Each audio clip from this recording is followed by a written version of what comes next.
प्रिय भक्तों, इस वीडियो में हम आपके लिए लेकर आए हैं सत्यनारायण व्रत कथा की संपूर्ण कथा, जिसमें 5 अध्यायों का समावेश है। यह कथा भगवान विष्णु के सत्य स्वरूप सत्यनारायण की महिमा का बखान करती है और जीवन में सुख, समृद्धि एवं शांति प्रदान करती है। तो आइए पूरी श्रद्धा और भक्ति के साथ सत्यनारायण व्रत कथा सुने और भगवान की कृपा प्राप्त करें। पहला अध्याय, सत्यनारायण व्रत का महत्व।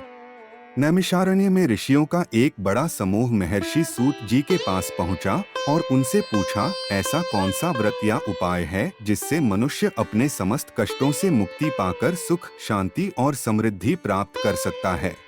महर्षि सूत जी ने उत्तर दिया, सत्यनारायण व्रत सर्वश्रेष्ठ है।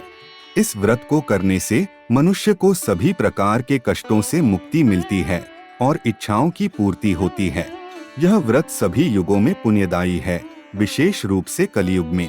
जो भी श्रद्धा और भक्ति के साथ इस व्रत को करता है, वह सुख समृद्धि प्राप्त करता है। दूसरा अध्याय, गरीब ब्राह्मण की कथा। काशी वाराणसी नगरी में एक निर्धन ब्राह्मण रहता था। वह अत्यंत गरीब था और भोजन के लिए दूसरों पर निर्भर था। एक दिन जब वह भोजन की खोज में घूम रहा था, तब भगवान सत्यनारायण ने एक वृद्ध ब्राह्मण के रूप में उसे दर्शन दिए और कहा, हे ब्राह्मण, यदि तुम धन धान्य की प्राप्ति चाहते हो तो सत्यनारायण भगवान की पूजा करो, इससे तुम्हारी सभी मनोकामनाएं पूर्ण होंगी। ब्राह्मण ने उस दिन से भगवान सत्यनारायण का व्रत करना आरंभ कर दिया। धीरे धीरे उसकी गरीबी दूर होने लगी और उसके जीवन में सुख समृद्धि आ गई। इससे यह शिक्षा मिलती है कि भगवान सत्यनारायण की पूजा करने से निर्धन भी धनवान बन सकता है और संकटों से मुक्ति मिलती है।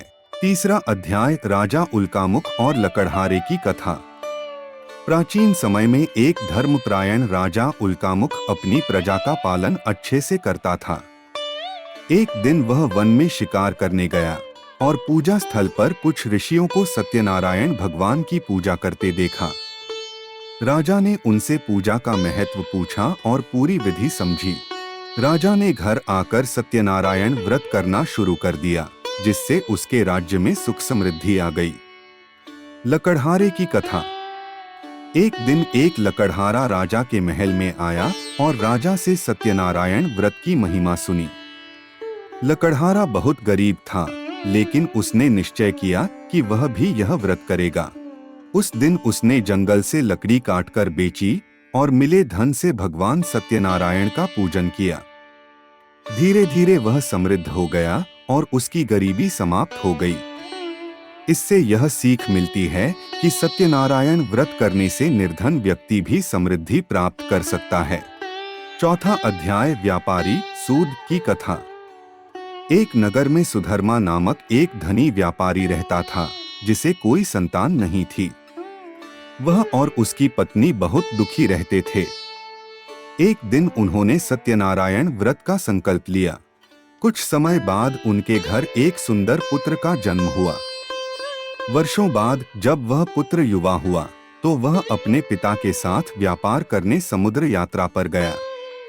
उन्होंने जहाज में बहुत सारा धन और सामान लिया। समुद्र के किनारे एक नगर में उन्होंने व्यापार किया और खूब धन कमाया।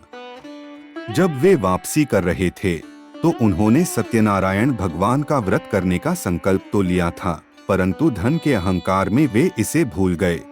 इस कारण भगवान सत्यनारायण ने उन्हें दंड दिया। जब उनका जहाज समुद्र के बीच में पहुंचा, तो समुद्र में भयंकर तूफान आ गया और उनका जहाज डूबने लगा।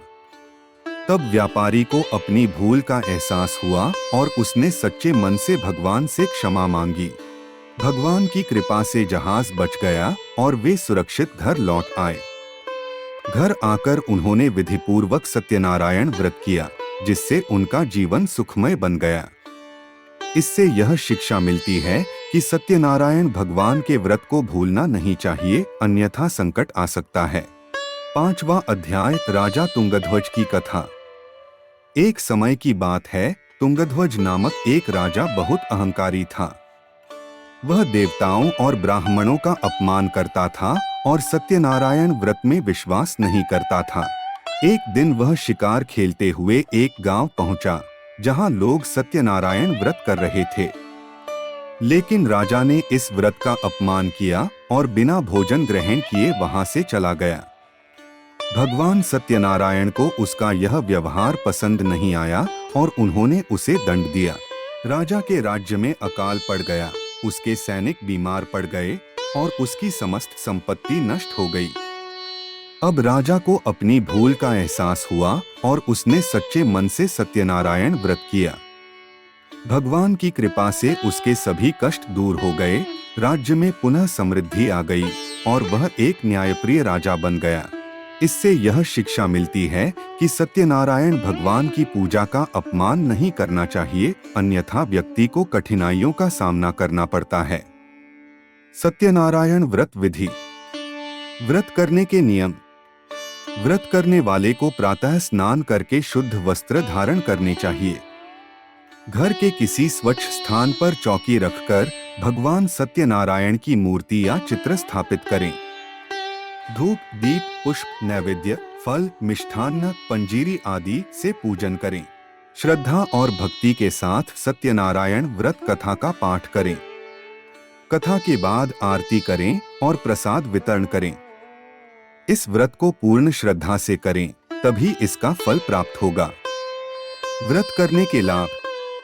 आर्थिक समृद्धि प्राप्त होती है, परिवार में सुख शांति बनी रहती है, जीवन के संकट समाप्त होते हैं, इच्छाओं की पूर्ति होती है, मानसिक और शारीरिक कष्टों से मुक्ति मिलती है। जो कोई श्रद्धा और विश्वास के साथ इस कथा को सुनता और पढ़ता है, उसे भगवान सत्यनारायण की कृपा प्राप्त होती है। श्री सत्यनारायण भगवान की जय। संपूर्ण अध्याय समाप्त। अगर आपको ये वीडियो पसंद आया हो तो इसे लाइक करें, चैनल को सब्सक्राइब करें और अपने दोस्तों के साथ शेयर करना न भूलें। और हाँ, चैनल को सब्सक्राइब करने के बाद बेल आइकन दबाना न भूलें, ताकि आपको हमारी हर नई वीडियो की नोटिफिकेशन सबसे पहले मिले। धन्यवाद।